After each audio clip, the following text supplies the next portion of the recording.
সবাই কেমন আছো? আশা করছি সবাই অনেক অনেক অনেক ভালো আছো। আমি আলহামদুলিল্লাহ তোমাদের সবার দয় অনেক বেশি ভালো আছি। আর সবাইকে রমজানের শুভেচ্ছা, রমজান মুবারক। আশা করছি সবার মাহে রমজান অনেক ভালো কাটছে এবং সবাই সুস্থ সবলভাবে রোজা রাখতে পারছো।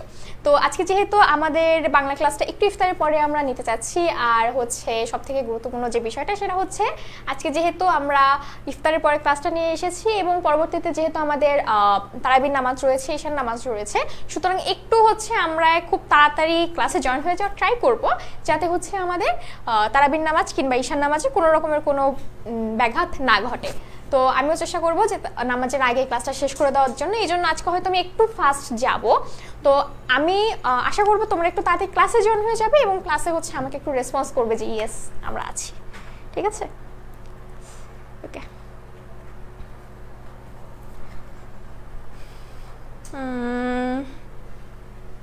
ওকে ওকে ওকে ওকে আমার স্টুডেন্টরা যারা ইতিমধ্যে ক্লাসে জয়েন হয়ে গিয়েছো, কাইন্ডলি তাড়াতাড়ি একটু কি বলে তাড়াতাড়ি একটু রেসপন্স করো যে হ্যাঁ ম্যাম আমরা ক্লাসে চলে এসেছি। ঠিক আছে, ওকে। আই হোপ আমার স্টুডেন্টরা একটু তাড়াতাড়ি চলে আসবে, আমরা ততক্ষণে একটু ক্লাসটা শুরু করি। আজকে আমাদের বেসিক্যালি যে টপিকটার উপরে ক্লাস সেটা হচ্ছে বাংলা প্রথম পত্র থেকে আমরা আজকে পড়বো আমার পদ আর প্রতিদান। তোমরা সবাই জানো ইতিমধ্যে যে আমার পদটা একটা গদ্য অংশের একটা পার্ট, আর প্রতিদানটা আমাদের পদ্য অংশের একটা পার্ট, অর্থাৎ একটা কবিতা।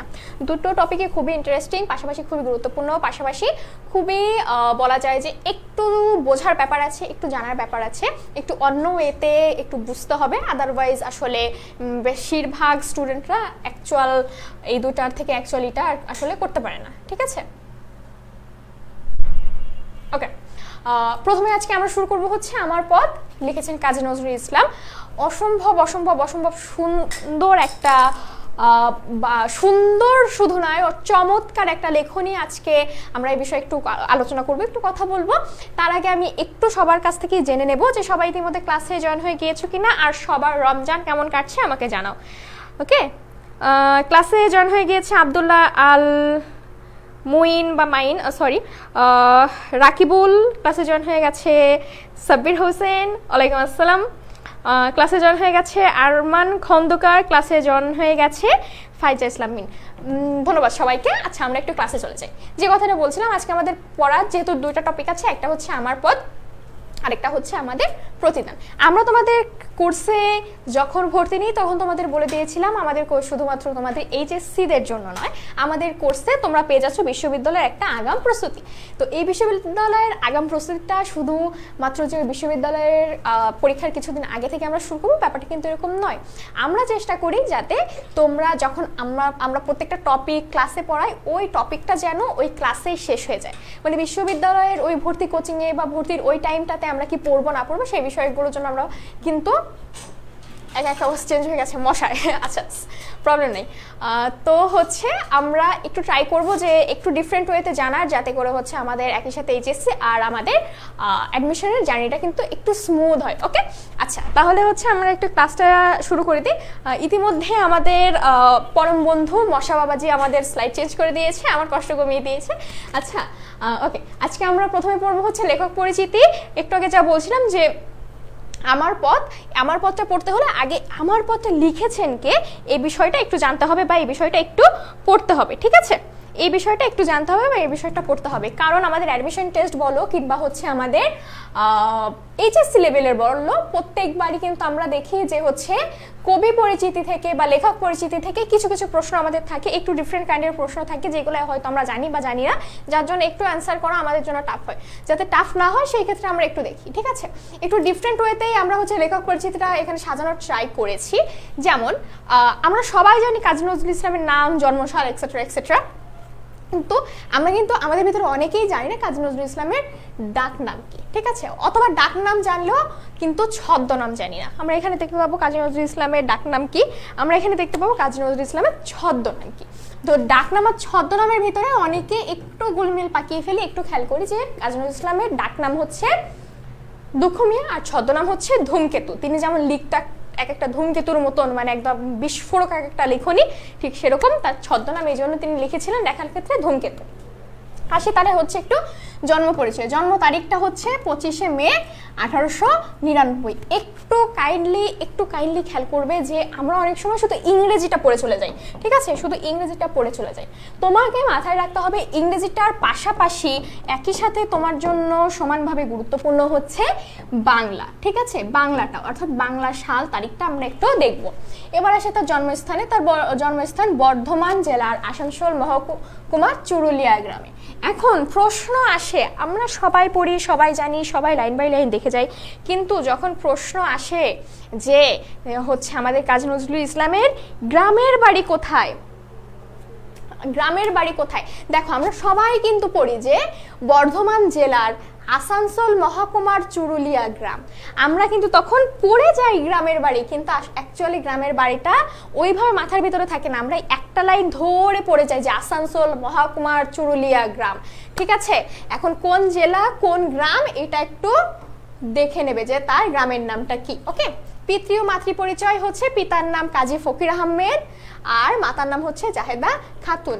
কাজী ফকির আহমেদ এইটা আমরা অনেকে জানি না, ইভেন আমিও যখন অ্যাডমিশন দিতে এসেছি আমি সেই টাইমটাতে জেনেছি যে কাজী নজরুল ইসলামের পিতার নাম হচ্ছে কাজী ফকির আহমেদ এবং তার মাতার নাম হচ্ছে জাহেদা খাতুন। শিক্ষা জীবন প্রাথমিক শিক্ষা বক্তব্য থেকে প্রাথমিক শিক্ষা লাভ করেছেন, আর হচ্ছে মাধ্যমিকে তিনি পড়েছেন প্রথমে রানীগঞ্জের সিয়ারসোল স্কুলে, সর্বশেষ হচ্ছে ময়মনসিংহ জেলার ত্রিশাল দৈরামপুর স্কুলে 10ম শ্রেণী পর্যন্ত পড়ালেখা করেন। অর্থাৎ সে কিন্তু খুব উচ্চ শিক্ষিত কিন্তু না, কিন্তু তার লেখা তাকে নিয়ে এখন অনেক উচ্চ শিক্ষিতরা কিন্তু থিসিস করছে, ঠিক আছে। ওকে, ক্লাসে ইতিমধ্যে আমার অনেক অনেক অনেক অনেক প্রিয় স্টুডেন্টরা জয়েন হয়ে গিয়েছে। মাহফুজ জামান লাবলু জয়েন হয়ে গিয়েছে, আরমান খন্দকার জয়েন হয়ে গিয়েছে। আরমান খন্দকার বলেছে হচ্ছে আলহামদুলিল্লাহ ভালো, অর্থাৎ তার রোজা ভালো কেটেছে। আপনার কেমন রোজা কেটেছে? হ্যাঁ আলহামদুলিল্লাহ আমার অনেক সুন্দর রোজা কেটেছে তোমাদের দোয়ায়। পরে হচ্ছে জয়েন হয়েছে ইমরান হাসান, জয়েন হয়েছে আশরাফুল ইসলাম। আলহামদুলিল্লাহ ভাইয়া ভালো আছি। আর হ্যাঁ এই দেখো তোমাদের বন্ধুরা যেমন ইমরান হাসান, তারপরে হ্যাঁ ইমরান হাসান একাই অনেক হচ্ছে মেনশন দিয়েছে, অর্থাৎ তোমাদের যারা বন্ধু আছে কাইন্ডলি তাদেরকে একটু মেনশন করে দাও যাতে ক্লাসটা একটু তাড়াতাড়ি জয়েন করে যায়, ঠিক আছে, যাতে আমরা পরবর্তীতে আমাদের নামাজের সময়ের সাথে কোনো প্রবলেম না হয়, ঠিক আছে। এই হচ্ছে আমরা দেখলাম একটুখানি তার হচ্ছে জীবন। এরপরে আসি হচ্ছে তার লেখনীতে। নাটক, দেখো এইখানে আমরা বেশ কিছু নাটক দেখতে পাবো। এখন কথা হচ্ছে যে আপু নাটক তো এত আছে, ইম্পর্টেন্ট কোনটা বুঝবো কি করে, তাই না, ইম্পর্টেন্ট কোনটা বুঝবো কি করে। একটু দেখো ঝিলিমিলি আলিয়া পুতুলের বিয়ে। এখন মনে রাখার একটা ট্রিক্স, তুমি এক লাইনে যদি একটু মাইন্ডটাকে একটু শান্ত করে পড়তে বসো, একটু 5 মিনিটের ভিতরে দেখো যে তুমি যদি প্রথমে বলো ঝিলিমিলি আলিয়াতে যদি আলো কথাটা বলো, ঝিলিমিলি আলোয়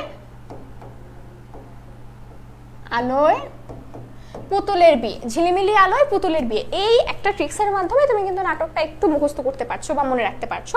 পরবর্তীতে দেখো প্রবন্ধ গ্রন্থ, যুগবাণী, দুর্দিনের যাত্রী, রাজবন্দির জবানবন্দি, ধূমকেতু, ঠিক আছে।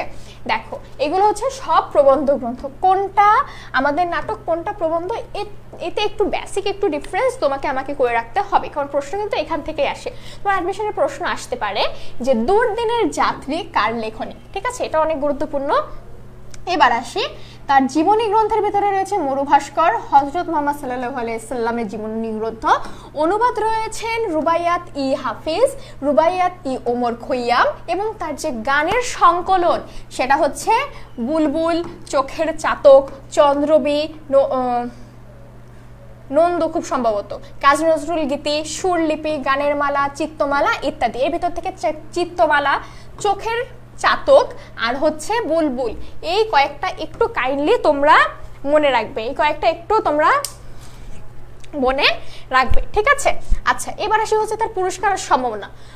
কলকাতা বিশ্ববিদ্যালয় কর্তৃক জগত্তারিণী স্বর্ণ পদক ভারত সরকার প্রদত্ত,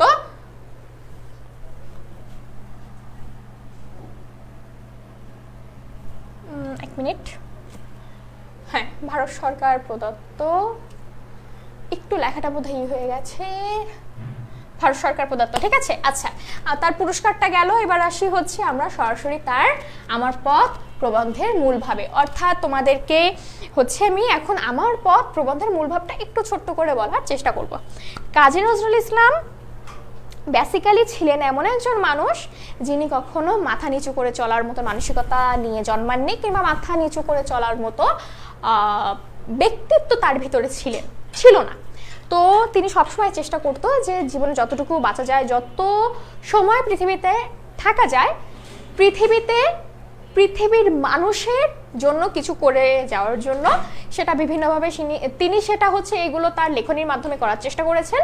তিনি সবসময় মানুষকে মুক্তির পথ দেখিয়েছেন, বিদ্রোহের কথা বলেছেন। এই বিদ্রোহ কোন ধরনের বিদ্রোহ কথা আসতে পারে, যে আপু বলছেন যে বিদ্রোহ করেছে, বিদ্রোহটা কোন ধরনের? বিদ্রোহ তো অনেক ধরনের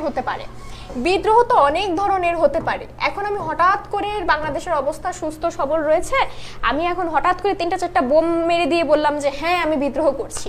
তার মতে বিদ্রোহ কিন্তু এরকম না, তার মতে এই বিদ্রোহটা ছিল অন্যায়ের বিরুদ্ধে, ঠিক আছে।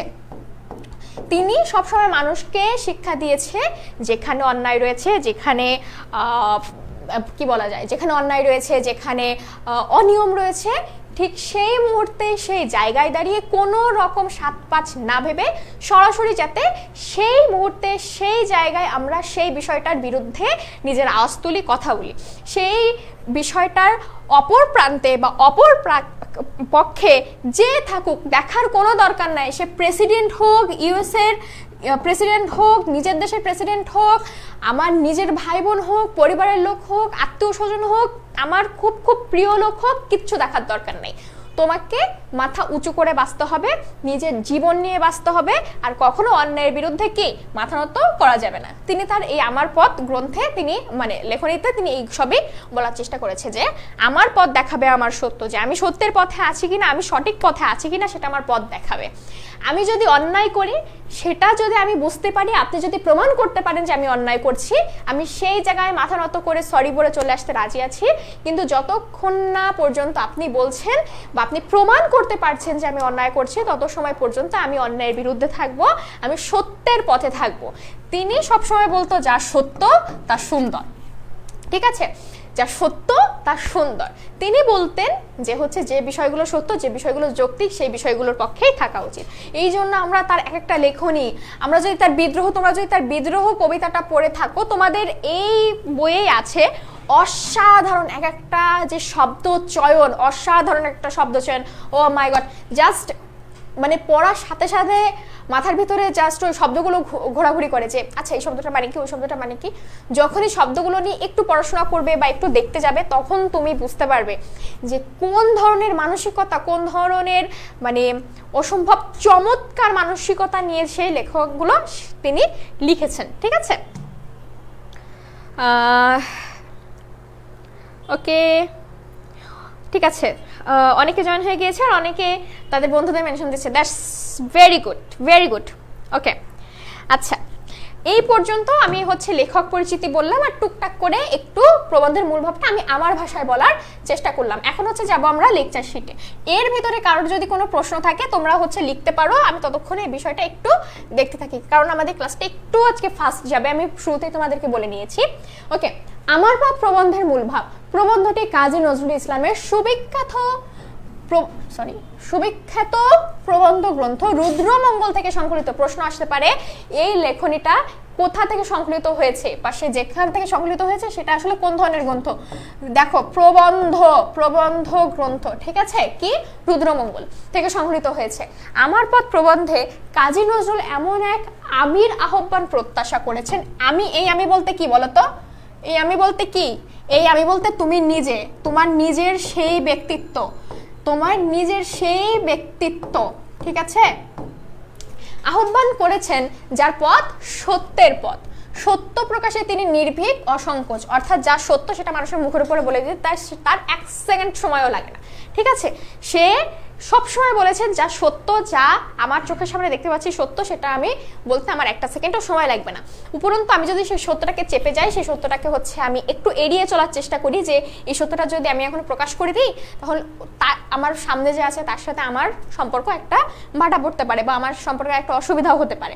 তখন আমি যে সত্যটাকে চাপা দিব, বিষয়টা কিন্তু এরকম না। তিনি সবসময় বলতেন যে সত্যটাকে সবসময় প্রকাশ করা উচিত, এতে যদি তার সাথে আমার সম্পর্ক খারাপ হয় হোক, কিন্তু আমি আসলে এই সত্যকে চাপা দিয়ে আমি জানছি সে অন্যায় করছে, তাও আমি তার জন্য তার চাটুকার হতে পারবো না। ঠিক আছে? আচ্ছা, তার এই আমি ভাবনার কি লিখছে এটা, ওকে, তার এই আমি ভাবনার বিন্দুতে সিন্ধুর উচ্ছ্বাস জাগায়। তোমরা যখন সৃজনশীল লিখবে চেষ্টা করবে এই লাইনটা দেওয়ার, যে হচ্ছে আমার পথ প্রবন্ধে কাজী নজরুল এমন এক আমির আহ্বান প্রত্যাশা করেছেন। আমি একটু অন্য কালার ব্যবহার করি, যে আমার পথ প্রবন্ধে কাজী নজরুল ইসলাম এমন এক আমির আহ্বান প্রত্যাশা করেছেন যার পথ হবে সত্যের পথ, সত্য প্রকাশে তিনি হবেন নির্ভীক আর অসংকোচ। তার এই আমির ভাবনা বিন্দুতে সিন্ধুর উচ্ছ্বাস জাগায়। এই লাইনটা তোমরা যদি তোমাদের সৃজনশীলের গ এবং ঘ নাম্বারে দিতে পারো, আমি তোমাদের বলছি তোমার মার্কস যদি আগে থাকতো 1 সেটা হয়ে যাবে এখন 2, যদি থাকতো 2 সেটা হয়ে যাবে 3.5। ঠিক আছে? আচ্ছা, পরে দেখি। নজরুল প্রতিটি মানুষকে পূর্ণ এক আমির সীমায় ব্যপ্ত করেছেন। অর্থাৎ তিনি যে ধরনের আমি বলেছেন, কোন ধরনের আমি বলতো, যে আমি কখনো সত্য স্বীকারে ভয় পায় না, মাথা কখনো মিথ্যার কাছে কখনো মাথা নোয়ায় না। ঠিক আছে? ওকে, দেখা যাক পরে কি বলেছে। ওকে, রুদ্র তেজে মিথ্যার ভয়কে জয় করে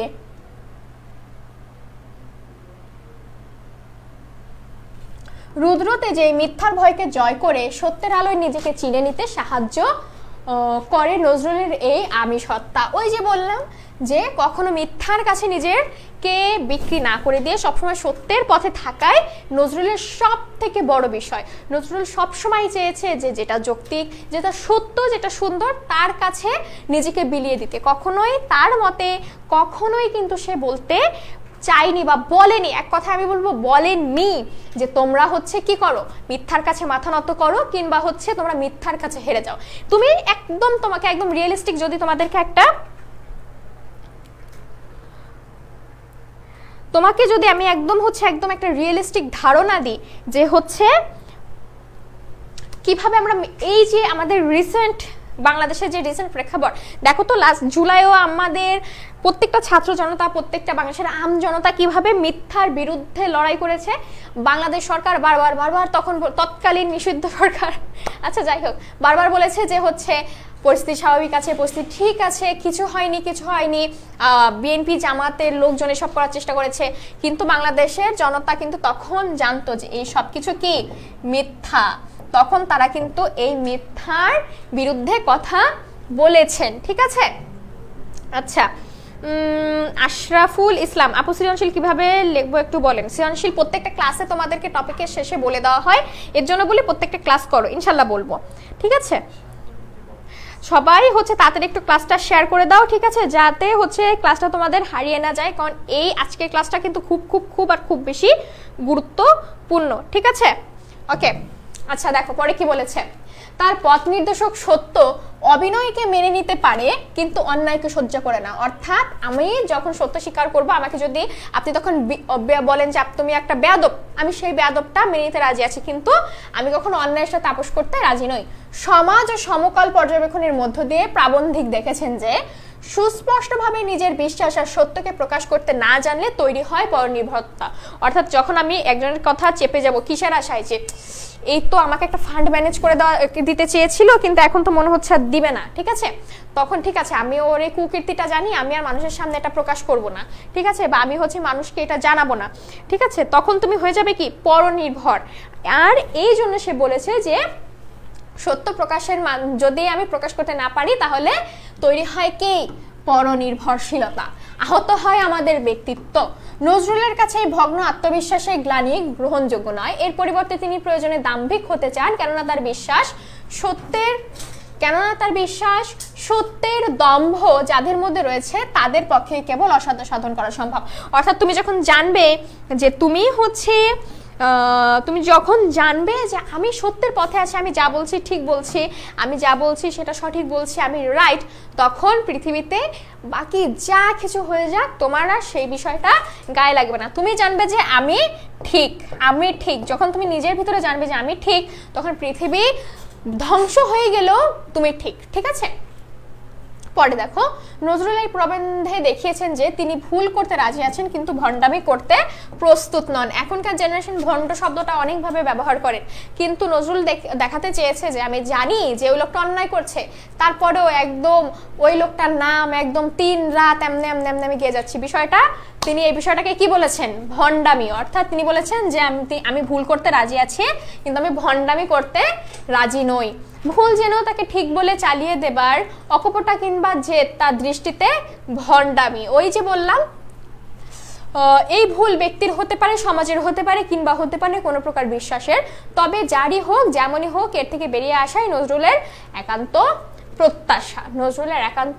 প্রত্যাশা। ঠিক আছে, তিনি জানেন এই বেরিয়ে আসা সম্ভব হলেই মানুষের সঙ্গে মানুষের প্রাণের সম্মিলন ঘটানো সম্ভব হবে। অর্থাৎ যখন আমরা সবাই একে অপরের মুখের সামনে সত্যটা বলতে জানবো, সত্যটা প্রকাশ করতে জানবো, তখন আমাদের ভিতরে মনে হবে যে যাই হোক, যেভাবে হোক, আমরা সত্যের পথে আছি, আমরা সত্য কথা বলছি। তো আমাদের ভিতরে তখন আমি জানবো যে হ্যাঁ, ও তো একটা স্বচ্ছ মানুষ, ও তো সত্য কথা বলে, ও তো মিথ্যা কথা বলে না। আচ্ছা, এই পাশের লোকটা এ তো একটা সৎ মানুষ, সত্য কথা বলে, এও তো মিথ্যা কথা বলে না। তার মানে কি, এ সৎ। তখন তোমার নিজের ভিতরে কি তৈরি হবে যে আমার চারপাশে সৎ লোক, চারপাশে ভালো মানুষ, তাহলে আমি কেন মিথ্যা কথা বলবো, খারাপ পথে থাকবো? তখন তোমার নিজের ভিতরেও কিন্তু একটা আলাদা রকমের পরিবর্তন আসবে। ঠিক আছে, মনুষ্যত্ববোধে জাগ্রত হতে পারলেই ধর্মের সত্য উন্মোচিত হবে, এক ধর্মের সঙ্গে অপর ধর্মের বিরোধ মিটে যাবে। ওই যে বললাম একটু আগে, তুমি যখন দেখবে যে ও ভালো মানুষ, সে ভালো মানুষ, আমি তো আর খারাপ মানুষ থাকতে পারছি না, যখন তুমি খারাপ মানুষ থেকে বের হয়ে আসতে পারবে, ঠিক তখন তোমার ভিতরে মনে হবে যে ঠিক আছে, আমি তাহলে এখন ধর্মের পথে আসি, আমি আমার ধর্মকে ওই মানুষটা সম্মান করছে, তার ধর্মকেও আমার সম্মান করা উচিত। এইভাবে আমাদের ভিতরে সম্প্রীতিটা বেড়ে উঠবে। ঠিক আছে, সম্ভব হবে গোটা মানব সমাজকে ঐক্যবদ্ধ করা, আর এই ঐক্যের মূল শক্তি হলো সম্প্রীতি।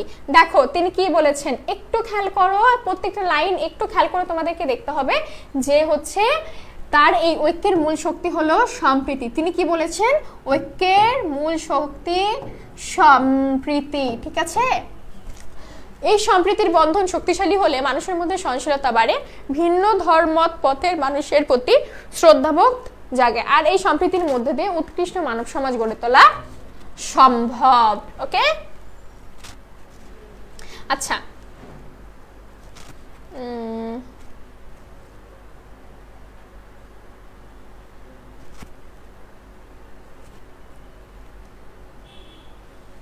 উদ্ভাবনমূলক প্রশ্ন। ওকে, দেখো এখানে আমরা তোমাদের জন্য কিছু এমসিকিউ দিয়েছি, এমসিকিউর সাথে না, এগুলোর উত্তর নেই। ঠিক আছে, এমসিকিউর সাথে এগুলোর কিন্তু উত্তর নেই। এখন আমরা এত সময় একটু পড়াশোনা করলাম, একটু জানলাম কিছু বিষয়। আমি এখন চাচ্ছি যে এই বিষয়গুলোর উত্তর একটু যাতে তোমরা দাও, বা তোমরা দেওয়ার একটু চেষ্টা করো। দেখো প্রথম এমসিকিউতে কি বলেছে, কাজী নজরুল ইসলাম আমৃত্যু কিসের বিরুদ্ধে সোচ্চার ছিলেন? প্রথম এমসিকিউ, কাজী নজরুল ইসলাম আমৃত্যু কিসের বিরুদ্ধে সোচ্চার ছিলেন? ঠিক আছে, কিসের বিরুদ্ধে বলো তো? ক রয়েছে অন্যায় ও শোষণ, খ রয়েছে সমাজতন্ত্র, গ রয়েছে রাষ্ট্র ব্যবস্থা, ঘ রয়েছে ব্রিটিশ সরকার। কোনটা সঠিক? আমি দেখো সবগুলো দেখাইছি, সরি, কোনটা সঠিক আমাকে বলো। ঠিক আছে, পরে দেখো 2 নম্বরে বলা হয়েছে আমার পথ দেখাবে আমার সত্য।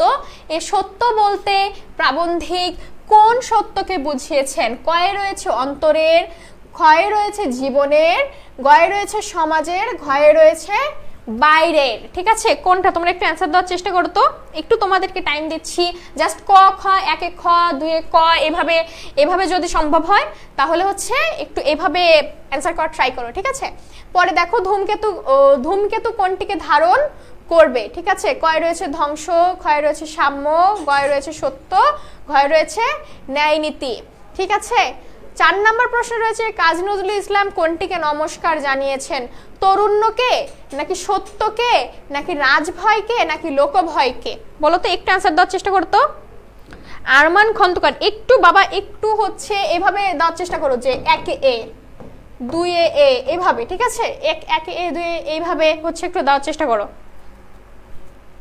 সবাই একটু টাইম নাও, টাইম নিয়ে হচ্ছে একটু দেওয়ার চেষ্টা করো, ঠিক আছে?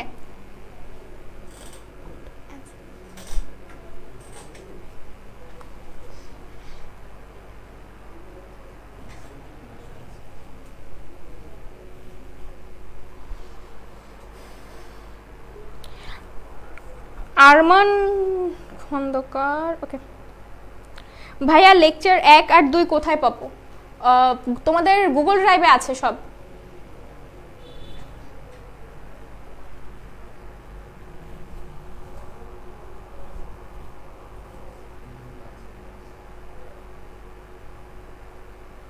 একাই কি শুধু আরমান খন্দকার উত্তর দিবে? তোমরা সবাই কোথায়?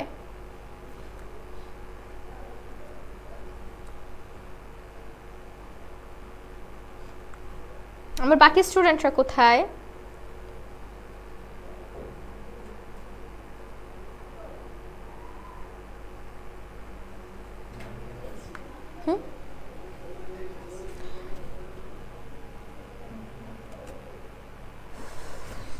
ওকে, দেখি আমার স্টুডেন্টরা কি কি উত্তর দিয়েছে, একটু দেখার চেষ্টা করি।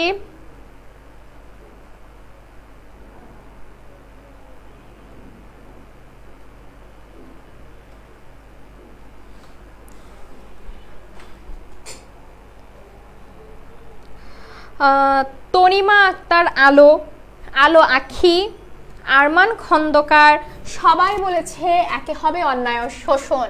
গুড। 2 এ দেখি কে কি বলেছে। 2 এ এখনো কারোর অ্যান্সার আমার এখানে আসেনি, নাকি তোমরা এখনো বলনি? 2টা রাখলাম তোমাদের জন্য এখনো।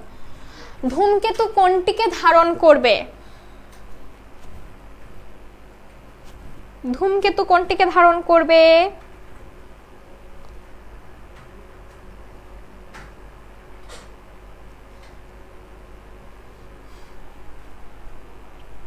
একটু উত্তর দেওয়ার চেষ্টা করো। আরো রয়েছে আমাদের প্রশ্নের উত্তর। তনিমা আক্তার আলো আর আরমান খন্দকার বলেছেন সত্য, ঠিক আছে? পরে 4 নাম্বার 2 নাম্বার কে বলবে? এখনো 4 আর 2 বাকি আছে, আমি চাচ্ছি উত্তরটা তোমাদের কাছ থেকে আসুক। ওকে, 2 এ বলেছে আরমান খন্দকার আমার পথ দেখাবে আমার সত্য, এই সত্য বলতে প্রাবন্ধিক কোন সত্যকে বলেছেন? অন্তরের সত্য, অন্তরের সত্য, ঠিক আছে? পরে দেখো 4 নম্বরে রয়েছে কাজী নজরুল ইসলাম কোনটিকে নমস্কার জানিয়েছেন? কোনটিকে নমস্কার জানিয়েছেন? 4 এ কি হবে? 4 এ কি হবে?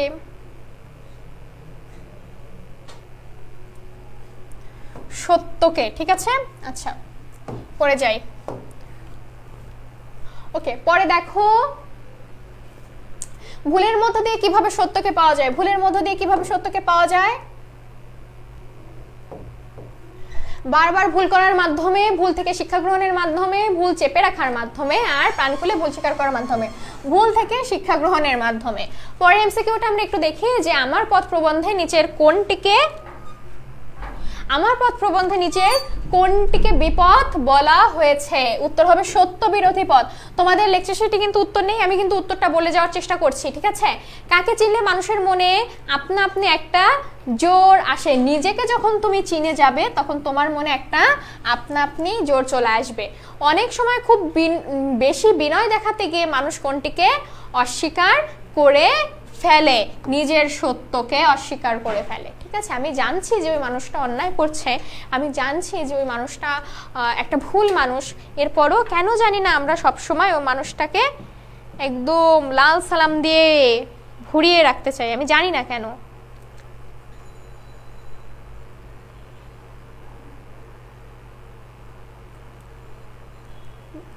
ক্লাস কি চলতেছে ভাই? আমার ফোন অফ হয়ে গেছে।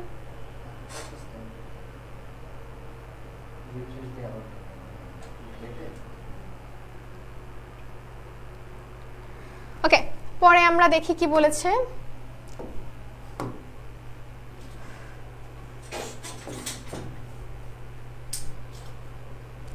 আচ্ছা, মহাত্মা গান্ধী ভারতবাসীকে কি শেখাতে চাচ্ছিল?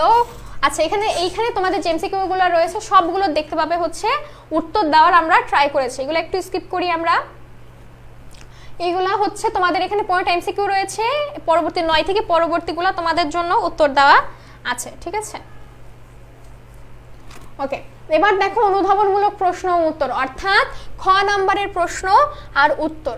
দেখো একটু আগে কে যেন বলছিলে যে হচ্ছে সৃজনশীল কিভাবে লিখতে হবে সেটা যাতে তোমাদেরকে একটু জানাই। দেখো সৃজনশীল ক নাম্বারে তুমি যেটা লিখবে সেটা জাস্ট 1 লাইন হবে, ঠিক আছে? এটা সব শুধু বাংলার ক্ষেত্রে নয়, তোমার সবগুলো সাবজেক্টে 1 লাইন থেকে 2 লাইন, ঠিক আছে? আর যদি কোনো সংজ্ঞা হয় বা কোনো ডেফিনেশন হয়, সেই ডেফিনেশনটা যতটুকু হয় ঠিক ততটুকু, 1 লাইনও বাড়াবাড়ি লেখার কোনো দরকারই নেই। এবার আসো খ নাম্বারে। দেখো খ নাম্বারটা আমরা উত্তরটা কিভাবে দেওয়ার চেষ্টা করেছি, এখানে তোমাদের মূলত মেন জিনিসটা আমরা দেওয়ার চেষ্টা করেছি, অর্থাৎ মেন যে লেখাটা সেটা দেওয়ার চেষ্টা করেছি। খ নাম্বার যখন তুমি লিখবে, অর্থাৎ অনুধাবনমূলক প্রশ্ন যখন তুমি লিখবে, প্রথম একটা পার্ট যাবে, ওইটা পার্টটা 2 থেকে 3 লাইন হবে, ঠিক আছে? ওই 2 থেকে 3 লাইনের পার্টে তুমি বলবে মূল কথাটা। যদি আমরা এটা একটু খেয়াল করি, আমার পথ কাজী নজরুল ইসলাম প্রবন্ধের প্রাবন্ধিক দাম্ভিক হতে চান কেন? দেখো, দম্ভ আত্মাকে চেনার সহজ স্বীকারোক্তি হয় আমার পথ প্রবন্ধের প্রাবন্ধিক দাম্ভিক হতে চান। আমার পথ প্রবন্ধে বর্ণিত প্রাবন্ধিক চিরকাল নিজেকে চেনার চেষ্টা করেছেন। দেখো এখানে কয়টা লাইন দেখো তো, এটা লিখলে তোমার খাতায় হায়েস্ট 2টা লাইন হবে। এই কথাটা তুমি প্রথম একটা প্যারায় লিখবে, ঠিক আছে? এই প্যারাটাই তুমি লিখবে। একটু ক নাম্বারটা একটু সরিয়ে দিই, ঠিক আছে? এই একটা প্যারায় তুমি লিখবে, এখানে তোমার হায়েস্ট 2 থেকে 3 লাইন জায়গা লাগবে এই লাইনটা লিখতে। এরপর থেকে আমার পথ প্রবন্ধে বর্ণিত প্রাবন্ধিক চিরকাল নিজেকে চেনার চেষ্টা করেছেন, এইটা তুমি আবার এইখান থেকে একটা শুরু করবা, ঠিক আছে? এইটা তোমার 4 থেকে বা 5 থেকে 6 লাইন হবে, অর্থাৎ তোমার ক আর খতে এরকম একটা পেজ ভরে যাবে। তোমার ক লিখবে এখানে, এখানে এইটুকু ক আর এইটুকু খ দিয়ে এই লাইনটা লিখবে, ঠিক আছে? একটা পেজে তুমি ক আর খ লিখবে। তোমাদের এখানে খুবই গুরুত্বপূর্ণ কিছু প্রশ্ন আমরা দিয়ে রেখেছি, এই প্রশ্নগুলো একটু হচ্ছে বাসায় জাস্ট পড়ে নিতে হবে, যেভাবে তোমাদেরকে সাজানো আছে ওই প্যাটার্নেই পড়ে নিবা, তাহলে তোমাদের এমসিকিউ বলছে সরি অনুধাবনমূলক প্রশ্নে আই থিঙ্ক এই টপিকটা থেকে কোনো রকমের কোনো প্রবলেম হবে না। এখানে আমাদের জন্য দেখা যাক কতটা প্রশ্ন রয়েছে। ওকে, আমাদের জন্য এখানে প্রায় 11টার মতন প্রশ্ন রয়েছে, ঠিক আছে? এখানে সব থেকে গুরুত্বপূর্ণ খ নাম্বারে যে প্রশ্নগুলো আসতে পারে আমরা চেষ্টা করেছি সেই প্রশ্নগুলোই এখানে দেওয়ার জন্য। একটু কাইন্ডলি হচ্ছে এগুলো একটু দেখে নিতে হবে, জাস্ট পড়ে নিতে হবে, আর কিছুই না। তোমাদেরকে যে মূল ভাবটা বুঝিয়েছি বা আমার পথ এই প্রবন্ধটা যদি তোমাকে বলা হয় যে 2 মিনিট এই প্রবন্ধটা সম্পর্কে পড়ে তুমি কি বুঝেছো, এটুকু তোমরা সবাই বুঝতে পেরেছো কিনা, এইটুকু তোমরা জেনেছো কিনা, এটা একটু আমাকে জানাও। এইটা একটু কাইন্ডলি আমাকে তাড়াতাড়ি জানাও। তাহলে এর পরবর্তীতে আমাদের রয়েছে হচ্ছে কি বলতো, প্রতিদান, জসিম উদ্দিন, এইটা একটু আমরা চলে যাব, ঠিক আছে? জানাও এই পর্যন্ত তোমরা বুঝতে পেরেছো কিনা, বা আমার পথ কবিতা বলছি সরি গদ্যটা তোমাদেরকে পড়ানোর চেষ্টা করেছি, এইটুকু তোমরা বুঝতে পেরেছো কিনা? ভাই একটু পানি খাবো, একটু রেসপন্স করো প্লিজ, কারণ দেখো তোমাদেরও আই থিঙ্ক সবারই মোটামুটি হচ্ছে তারাবির নামাজের একটা তাড়া আছে, আমাদেরও আছে। তারাবির নামাজের সাথে যেন আমাদের একটু প্রবলেম না হয়, এই জন্য ইফতার করেই হচ্ছে তোমাদের ক্লাসে চলে আসা। মানে আচ্ছা যে মানুষ 5 মিনিট রেস্ট নেয়, 2 মিনিট রেস্ট নেয়, আমি জানি না। মানে আমাদের ঢাকায় হচ্ছে ইফতার ছিল 6টা 3-এ, হ্যাঁ আমি জাস্ট 5 মিনিটের ভিতরে ইফতার করেছি। ইফতার করে বোধহয় 10 মিনিটের মতন লেগেছে আমার নামাজ পড়তে, বা তার একটু কম বেশি। জাস্ট উঠে ওড়নাটা মাথায় দিয়ে আমি দৌড়াতে আসছি, যাতে তোমাদের কোনো রকমের ক্লাস নিতে আমার পক্ষ থেকে যাতে দেরি না হয়, বা হচ্ছে কি বলে এটাকে, বা হচ্ছে তোমাদের যাতে প্রবলেম না হয় টাইমটা ম্যানেজ করতে, যে হচ্ছে তোমাদের নামাজের সাথে যাতে কোনো রকমের কোনো প্রবলেম বা কম্প্রোমাইজ না হয়, এই জন্য আমি একটু তোমাদের জন্য কোনো রেস্ট তো দূরে থাক, একটা সিঙ্গেল মিনিটও ইফতারের পরে, মানুষের ইফতার আছে না যে ইফতার করে একটু চায় যে ওকে একটু বসি, একটু রিল্যাক্স হই, আমি একটা সেকেন্ডও টাইম ওয়েস্ট করিনি।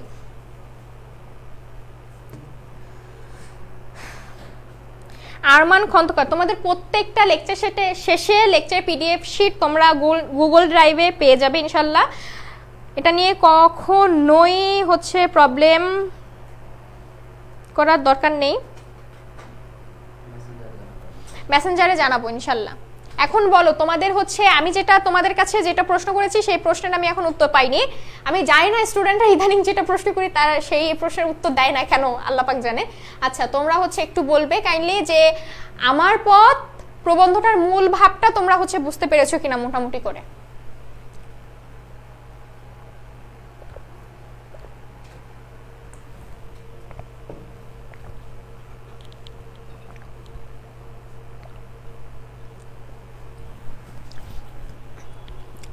আশরাফুল ইসলাম, রোজা থেকে কষ্ট হয়ে যায় আপু, কিছু করার নেই, তোমার এই কষ্টের ফলস্বরূপে আল্লাহ তোমাকে উত্তম প্রতিদান দেবে। আশরাফুল, এটা নিয়ে মন খারাপ করার বা আফসোস করার কিছু নেই। তুমি মনে রাখবে তোমার যতটুকু কষ্ট হচ্ছে এটা আল্লাহর কাছে লেখা থাকছে, আল্লাহ নিশ্চয়ই তোমার এই কষ্টের বিনিময়ে তোমাকে আরো সুন্দর সুন্দর কি বলে এটাকে নিয়ামত দান করবে, ঠিক আছে। সবসময় আল্লাহর কাছে এই রোজার মাসে মাপ চাও, ক্ষমা চাও, বা তোমার যদি কোনো চাও পাওয়া থাকে সেগুলো চাও। যত বেশি আমল করবা আল্লাহ পাক তোমাকে তত বেশি দেবে, ঠিক আছে ইনশাল্লাহ। আমাদের সবার এই রোজা এই কষ্ট আল্লাহ পাক কবুল করে নিক, আমিন। এখন দেখো এইখানে কেন থামালাম, জসিম উদ্দিন বানানটা খেয়াল করো, উদ্দিন। অনেক বন্ধুরা রয়েছে ও উদ্দিন বানান লিখবা এরকম, ঠিক আছে, দয় দয় রশ্মি না, খেয়াল রাখবা। জসিম উদ্দিনের প্রথম দয়ে হস, পরে দয়ে রশ্মি, তারপরে গিয়ে ন, উদ্দিন বানানটা যেন আমাদের এক সেকেন্ডের জন্য মিস না হয়, ঠিক আছে। তোমাদের কিন্তু অ্যাডমিশন বলো বা হচ্ছে এমসিকিউ বলো প্রশ্ন আসতে পারে যে নিচের কোন বানানটা ঠিক, ঠিক আছে। আচ্ছা পরে আসো, ওকে, কবি পরিচিতিতে একটু আমরা আসি যে কবি পরিচিতিতে কি বলেছেন বা কবি পরিচিতিতে কি বলার চেষ্টা করা হয়েছে। ওকে, জসিমউদ্দিন ফরিদপুরের তাম্বুলখানায় মাতুলালয়ে, অর্থাৎ কি মাতুলালয়ে মানে কি, মাতুলালয়ে মানে হচ্ছে মামার বাড়ি, ঠিক আছে। মামার বাড়িতে 1903 খ্রিস্টাব্দে 1 জানুয়ারি জন্মগ্রহণ করেন, অর্থাৎ আরো 100 বছর আগে 1 জানুয়ারি জন্মগ্রহণ করেন। তার বাবার নাম আনসার উদ্দিন, আনসার জসিমউদ্দিন পল্লী, আচ্ছা জসিমউদ্দিন পল্লী কবি হিসেবে সমাধিক পরিচিত, অর্থাৎ কেউ যদি বলে যে পল্লী কবি হিসেবে কে পরিচিত তোমাকে বলতে হবে জসিমউদ্দিন। দেখো এখানেই বানানটা ভুল আছে, বানান কিন্তু এটা ভুল আছে, ঠিক আছে। সমাধিক পরিচিত। কর্মজীবনের শুরুতে তিনি ঢাকা বিশ্ববিদ্যালয়ে কিছুকাল অধ্যাপনা করেন, পরে সরকারের প্রচার ও জনসংযোগ বিভাগে উচ্চ পদে আসীন হন। পল্লী জীবন তার কবিতার প্রধান উপজীব্য। প্রশ্ন আসতে পারে জসিমউদ্দিনের কবিতার প্রধান উপজীব্য আসলে কি, তোমাকে বলতে হবে যে পল্লী জীবন। এই পল্লী জীবনের জন্যই, পল্লী জীবন যে তার কবিতার মূল উপজীব্য, এই জন্যই তাকে বলা হয় পল্লী কবি। বাংলার গ্রামীণ জীবনের আবহ, সহজ সরল প্রাকৃতিক রূপ, উপযুক্ত শব্দ উপমা ও চিত্রের মাধ্যমে তার কাব্য এক অনন্য সাধারণ মাত্রায় মূর্ত হয়ে উঠেছে। তার বিখ্যাত নকশিকাতার মাঠটি বিভিন্ন বিদেশি ভাষা অনুদিত হয়েছে। তার অন্যান্য জনপ্রিয় সমাদৃত গ্রন্থ হচ্ছে সুজন, বাদিয়ার ঘাট, বালুচর, ধানক্ষেত, রঙিলা নাইয়ের মাঝি। একটু যদি খেয়াল করো তাহলে কি তুমি দেখতে পাবে যে এই প্রত্যেকটা তার কাব্যগ্রন্থ একদম মনে হয় না যে গ্রামের একদম শুদ্ধ মানে বিশুদ্ধ এক একটা শব্দ। যেমন দেখো নকশিকাঁথা, সচরাচর ঢাকার কোনো শহরে তুমি কোনো মহিলাকে দেখবে না, সচরাচর দেখবে না এমন না, আমি বলছি সচরাচর, যে সে বসে বসে নকশিকাঁথাটা সেলাই করছে, ঠিক আছে। আবার দেখো বালুচর, ধানক্ষেত, রঙিলা নাইয়ের মাঝি, প্রত্যেকটা শব্দ মনে হচ্ছে একদম গ্রামের পল্লী জীবন থেকে উঠে এসেছে। এগুলাই হচ্ছে তার লেখনীগুলো মনে রাখার একটা ট্রিক্স। সাহিত্যকৃতির স্বীকৃতি হিসেবে কলকাতার বিশ্বভারতী বিশ্ববিদ্যালয় তাকে সম্মানসূচক ডিলিট উপাধি প্রদান করেন। প্রশ্ন আসতে পারে তাকে ডিলিট উপাধি প্রদান করেন কোন বিশ্ববিদ্যালয়, ঠিক আছে। জসিমউদ্দিন 1976 খ্রিস্টাব্দে 14 মার্চ ঢাকায় মৃত্যুবরণ করেন। ঠিক আছে, এই ছিল মোটামুটি করে আমাদের জসিমউদ্দিনের বিষয়ে আলোচনা। এখন দেখা যাক পরে কি বলা হয়েছে, যে প্রতিদান কবিতার মূল ভাব।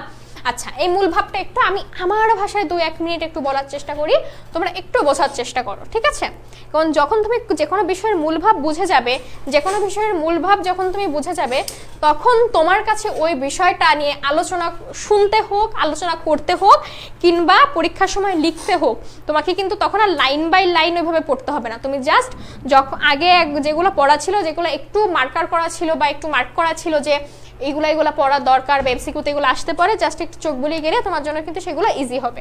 ঠিক আছে, আচ্ছা আমি তাহলে একটু ইগুলা বলার চেষ্টা করি। ঠিক আছে, এর যে মূল ভাব সেটা বলার চেষ্টা করি। ওকে,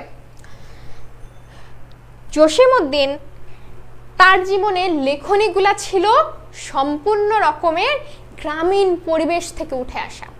এখন এই গ্রামীণ পরিবেশের মূল যে সারসত্তা বা মূল যে উপজীব্য, সেগুলো কি? গ্রামীণ মানুষ। ওকে, গ্রামীণ মানুষ। ঠিক আছে, এখন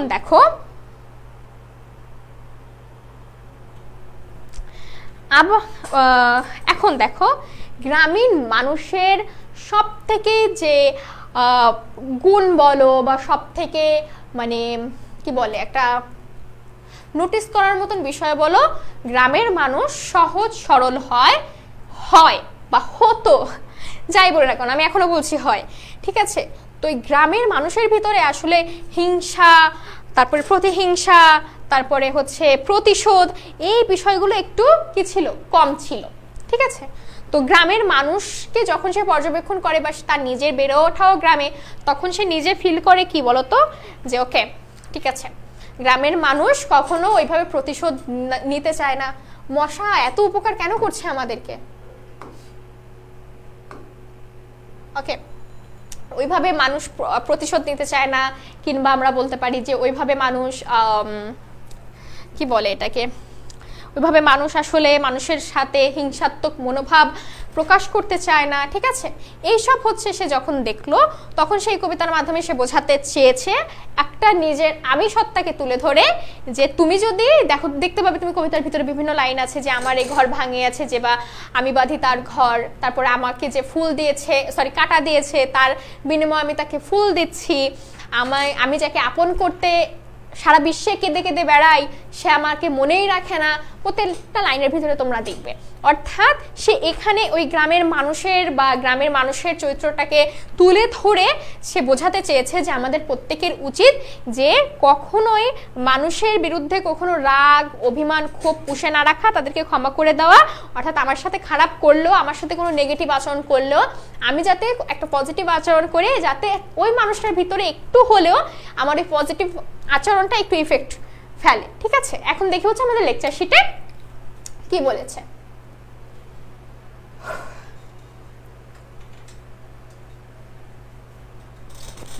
প্রতিদান পরার্থপরতার কবিতা, অর্থাৎ হচ্ছে নিজের স্বার্থকে একটু দাবিয়ে রেখে পরের স্বার্থকে মেইন করে দেখাই হচ্ছে এই কবিতার মূল বিষয়।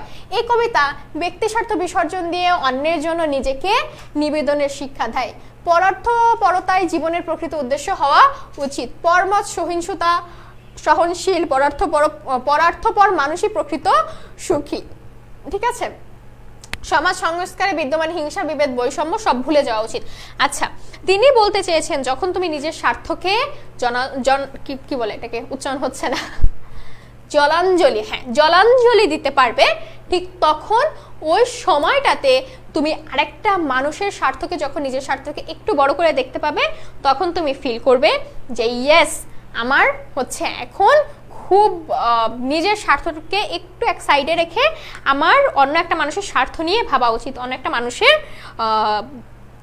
আগ্রহগুলো নিয়ে ভাবা উচিত। ঠিক আছে, ঠিক আছে, অর্থাৎ তিনি বলতে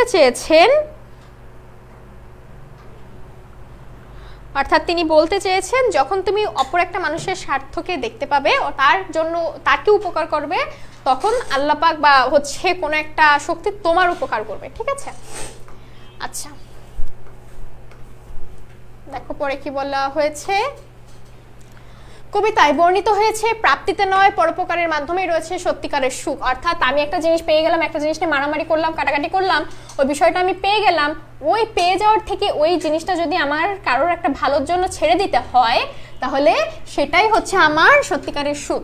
দেখবো ভাই বোনে মারামারি করলে যখন মারামারি করার শেষে মনে হয় আচ্ছা ঠিক আছে তুই যা, নে তোর জন্য এটা যা, তখন নিজের ভিতরে একটা শান্তি শান্তি ফিল হয় যে হ্যাঁ অ্যাকচুয়ালি আমি ওর জন্য এই ব্যাপারটা করতে পেরেছি বা ওকে এইভাবে হেল্পটা করতে পেরেছি। ঠিক আছে, নিজের সুখ বিসর্জন দিয়ে কবি শত্রু বা সমালোচনাকারীর শান্তি ও সমৃদ্ধি কামনা করেছেন। অর্থাৎ আমরা ইদানিং প্রচুর পরিমাণে ও আমাকে একটা খারাপ কথা বলছো ধ্বংস হয়ে যাক, ঠিক আছে, ও আমার সাথে কথা বলে না, ওর কথা বলার তৌফিকে আল্লাহ কেড়ে নিক, বা ও হচ্ছে আমাকে উপকারটা করে নাই, ওর ওই উপকারটা করার তৌফিকে আল্লাহ নিয়ে যাক। আমাদের মন মানসিকতা ইদানিং বেশ কিছু জায়গায় এরকম হয়ে গেছে। ঠিক আছে, এটা সে বলেছেন যে এটা সম্পূর্ণ যদি আমরা বিপরীত করি, অর্থাৎ যে আমার একটা ক্ষতি করেছে আমি যদি তার একটা উপকার করে দিই তাহলে হয়তো তার এই অপরের ক্ষতি করবে এই মানসিকতাটা থেকে সে একটু বার হয়ে আসবে। ঠিক আছে, কবি কেবল শত্রুকে ক্ষমাই করেননি, শুভকামনা করে তাকে শুদ্ধ পথে ফিরিয়ে আনতে সযত্নে প্রয়াস চালিয়েছেন। আঘাতের বিপরীতে কবি ভালোবাসার প্রতিদান নিয়ে প্রীতিময় পৃথিবী গড়ে তোলার অনুপ্রেরণা দিয়েছেন। ওই যে বললাম, কোন একটা নেগেটিভ মানুষকে সে যতই নেগেটিভিটি ছড়াক, তুমি যদি একটা পজিটিভ ভাইব দিয়ে সামনে এগোতে পারো তাহলে ওই মানুষটার ভিতরেও কি হবে বলতো, একটা পজিটিভ ইফেক্ট পড়বে। ঠিক আছে, আচ্ছা পরে দেখি, মন্দের বিপরীতে মন্দ, অসুন্দরের বিরুদ্ধে অসুন্দর, হিংসার বিরুদ্ধে প্রতিহিংসা কখনো পৃথিবীতে শান্তি আনতে পারে না, কখনো শান্তি আনেনি। অর্থাৎ ও একটা মার দিছে, তুমি যদি একটা মার দাও ও আরেকটা মার দিবে তোমাকে, তখন তুমি আরেকটা মার দিবা, তখন তোমার ওর একটা ভাই বা ওর একটা গার্ডিয়ান এসে তোমাকে একটা চড় দিবে, তোমার একটা গার্ডিয়ান এসে চড় দিবে, গার্ডিয়ানে মানে ঝামেলা লেগে গেল। এরপরে দেখবা হচ্ছে হঠাৎ করে তোমাদের নিজেদের ভিতরে কোনো ইয়া নেই, মানে বড় একটা দাঙ্গা হাঙ্গামা হয়ে গেছে। ঠিক আছে, এই জন্য বলছে যে নেগেটিভ বিষয়টাকে একটু সরে আসতে হবে। ওকে, আচ্ছা, আরমান খন্দকার, পরার্থপরতার মানে কি? পরার্থপরতা হচ্ছে নিজের স্বার্থকে নিচু করে দেখে বা নিজের স্বার্থকে একটু দূরে সরিয়ে রেখে বা নিজের স্বার্থকে কখনো মেইন না দেখে অন্যজনের স্বার্থটাকে মেইন করে দেখা। যেমন তোমাকে একদম একদম একদম কি বলে সলিড একটা উদাহরণ দিই, ধরো তুমি একটা বাসে আছো, একটা বাসে তুমি বসে আছো, ঠিক আছে, আর লোকাল বাসগুলাই হয় না, ঢাকায় খুব হয়, তুমি তোমার বাড়ি কোথায় আমি জানি না, তখন তুমি দেখতে পাবে যে হচ্ছে একটা মানুষ হঠাৎ করে তোমার ইসে উঠেছে, বাসে উঠেছে, কিন্তু কোনো রকমের কোনো সিট নেই। একটা মহিলা, ধরে নাও একটা মহিলা যে শারীরিকভাবে একটু অসুস্থ বা একটা বৃদ্ধ মানুষ বা একটা শারীরিকভাবে একটু অসুস্থ একটা মানুষ উঠেছে, তখন যদি তুমি কি ওখানে বসে আছো সিটটায়, তুমি যদি এখানে বসে থাকো তোমার গন্তব্যস্থল পর্যন্ত তুমি একটু আরামে যেতে পারবে। কিন্তু তুমি যদি এখন নিজের সিটটা তাকে ছেড়ে দাও, তুমি যদি তাকে বসতে দাও, তার মানে কি তুমি নিজের ওই আনন্দটা বা নিজের সুখটাকে একটু বিসর্জন দিলে, নিজের স্বার্থটাকে একটু দূরে সরিয়ে রাখলে, এইটা হয়ে যাবে তোমার জন্য পরার্থপরতা। অর্থাৎ তুমি নিজের স্বার্থটাকে একটু সাইডে রেখে আরেকজনের যাতে ভালো হয়, আরেকজনের যাতে একটু উপকার হয়, তুমি বিষয়গুলো সেভাবে দেখছো। ঠিক আছে, এটা হচ্ছে পরার্থপরতা। এর আই হোপ আমি তোমাকে বোঝাতে পেরেছি। আরমান খন্দকার, বুঝতে পেরেছো? আচ্ছা, তাই ধৈর্য, পরমা সহিষ্ণুতা, কাটার বিপরীতে ফুল দান করেই প্রকৃত মানব কল্যাণের পৃথিবীতে গড়া সম্ভব। অর্থাৎ তিনি বোঝাতে চেয়েছেন একটা মানুষ তোমাকে যতই কাটা দিক না কেন, তুমি যদি তাকে একটা ফুল দাও, কতদিন কাটা দিবে? একদিন, 2 দিন, তৃতীয় দিন এসে তোমাকে সে ফুল দিতে বাধ্য থাকবে। এইটা আবার এমন না গার্লফ্রেন্ড বয়ফ্রেন্ডের ফুল দেওয়া দিই, হ্যাঁ, যে একটা মেয়ে মানা করে দিছে, ভাই আপনার আমার পছন্দ না, তুমি গিয়ে ঠাস ঠাস করে, না ভাই আমারে কেন পছন্দ না, আমারে পছন্দ করতেই হবে, হ্যাঁ আমার এই আছে ওই আছে, আমার দেখেন না আমি কেমন সুন্দর চেহারা আমার, ঠিক আছে, এই ধরনের কিন্তু কোনো বিষয় না। ঠিক আছে, ওকে, দেখো এখন আমরা মোটামুটি চলে আসবো হচ্ছে আমার পথ, সরি, প্রতিদান কবিতার বহু নির্বাচনী প্রশ্নে। আচ্ছা, তাহলে প্রশ্ন থাকবে তোমাদের কাছে এখন আমার, যে আমি যে এত সময় ধরে তোমাদেরকে বললাম যে প্রতিদান কবিতার মূল ভাব, কবি কি বোঝাতে চেয়েছেন, কবি কি জানাতে চেয়েছেন, কবি কিভাবে কি চেয়েছেন, কোন ধরনের পৃথিবী তৈরি করতে চেয়েছেন, এই বিষয়গুলা কি তোমাদের কাছে একটুখানি ক্লিয়ার কিনা, একটুখানি ক্লিয়ার কিনা, কোথাও কোনো প্রবলেম আছে কিনা কাইন্ডলি আমাকে একটু জানাও।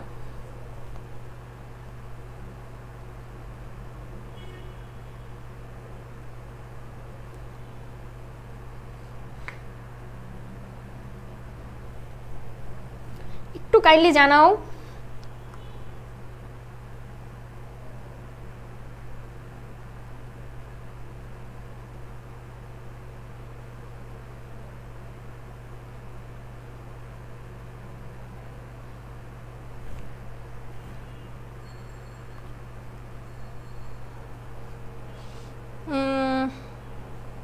ওকে,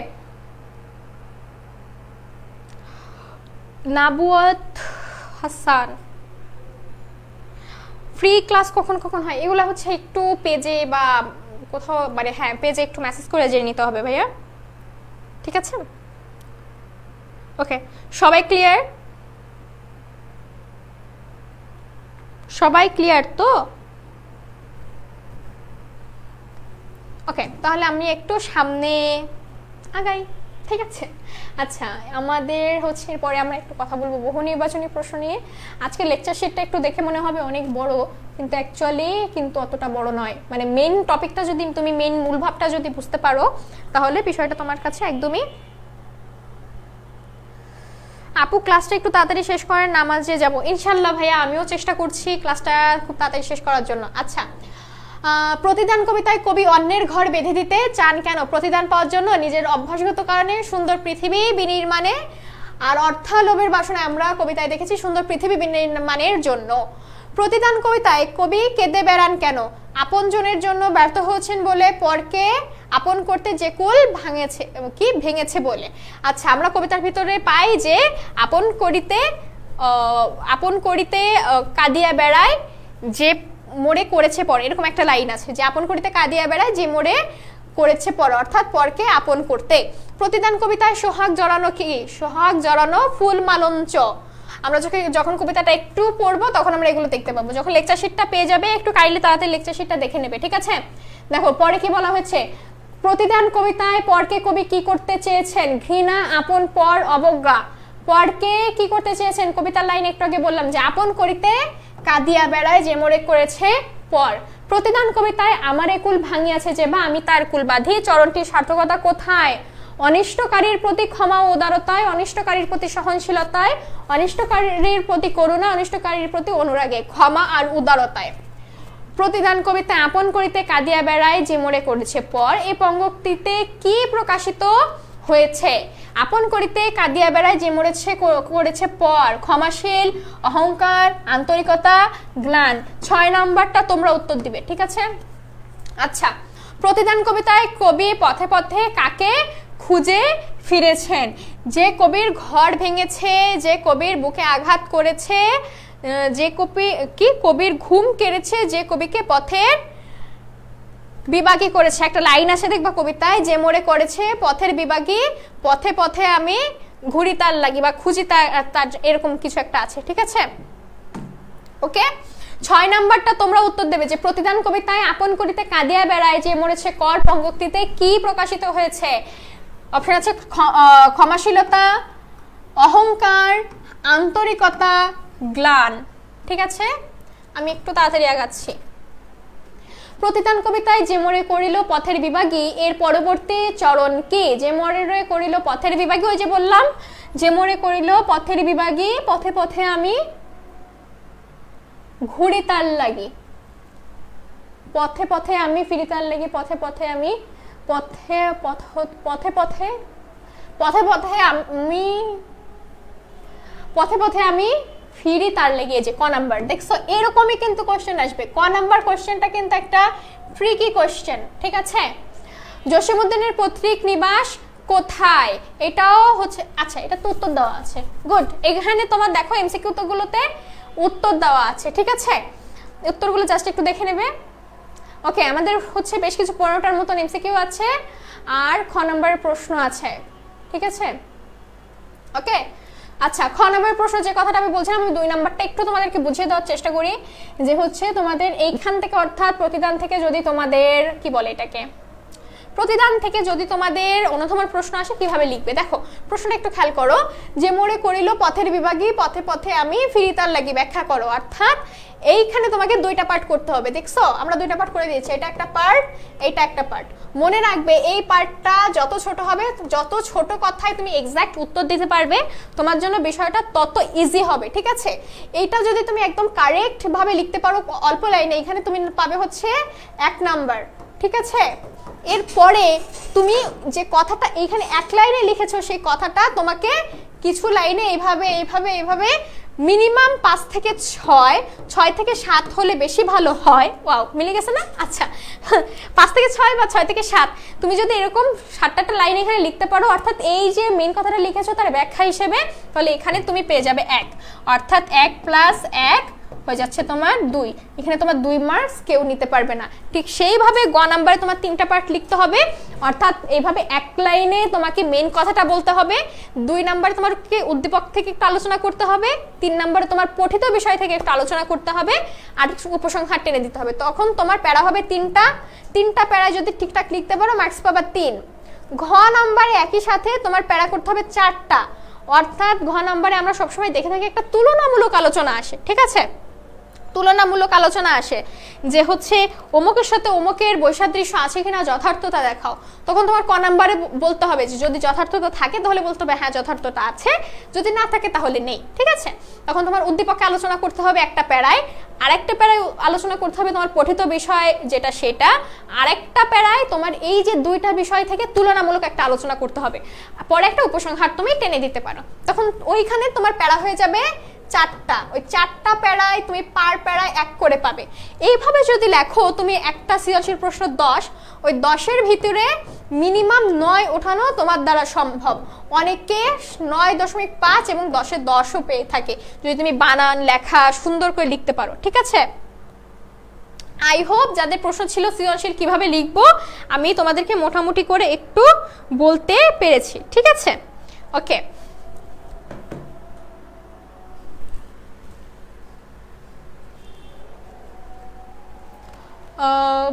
পরে ওকে, পরে কিছু নাই এখানে আমাদের ধন্যবাদ লেখা থাকে, আজকে নাই, আমি হচ্ছে লিখে দিলাম তোমাদের, ঠিক আছে? আচ্ছা, আজকে ক্লাস মোটামুটি এই পর্যন্ত ছিল। আমি অনেক চেষ্টা করেছি, একটু ফাস্ট গিয়েছি যাতে তোমাদের হচ্ছে নামাজে একটু প্রবলেম না হয়, আর যাতে নামাজের সমস্যাটার সাথে আমাদের একটু সংঘর্ষ না হয়ে যায়।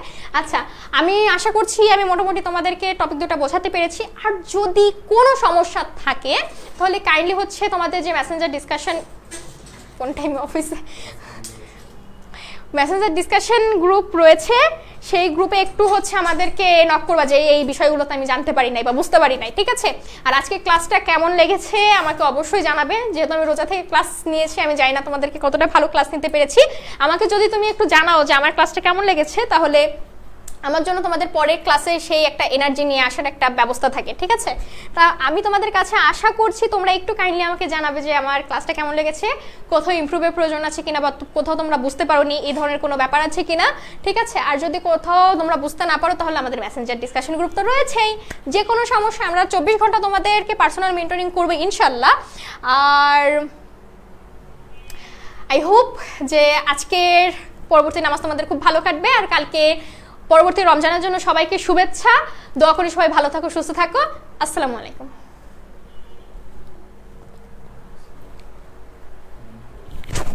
বাবা আসলে ভাই রোজা থেকে কথা বলা যায় না।